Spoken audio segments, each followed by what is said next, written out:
Welcome back, everybody. Today we got a Malibu, and we're going to replace the rear shock and the rear spring isolators. It's a pretty easy job on this car. First thing you want to do is get it jacked up and take the wheel off. These are the items we're replacing.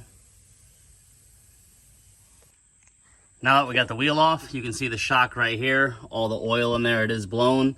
Remove those two 18mm bolts and remove the 21mm bolt and nut down here, and the shock should come right out. That's the old shock. It's absolutely worn. It collapsed straight down. Came out really easily. Now what we want to do to get this spring out, to get those isolators changed, you see it's cracking there and they're just deteriorating in there. We need to get out this lower control arm bolt so we can swing the whole control arm down. We have to support the control arm with something because of the spring pressure and gently let it down. So get that supported and then back that bolt out.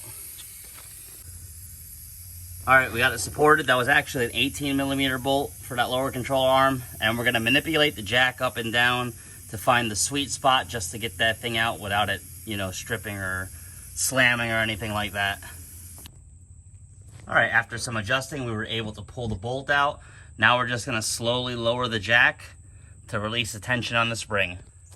And there we have it, it's all the way lowered. And you see, the spring just kind of falls out of its spot there. This whole thing's deteriorated. We're just gonna go ahead and clean everything up, and you're gonna put the new isolators on the spring. Put the spring back inside a little cavity there. We'll show you how it's done. The new isolators pop right in. They're held in by the small coil in there. All you're gonna do is slide it back on the post in there, get it all lined up, and go ahead and jack the controller arm back up and get that bolt lined back up through the lower controller arm and tighten everything up. And that's pretty much it. You can have this done in about a half hour. Only requires you to remove those two 18mm, that 18mm there, and the 21mm on the bottom of the shock, to get the spring isolators changed out and the shock absorber. Make sure you check your torque specs, and we like to use blue Loctite on everything. Hope this helps. Thanks for watching. Please subscribe.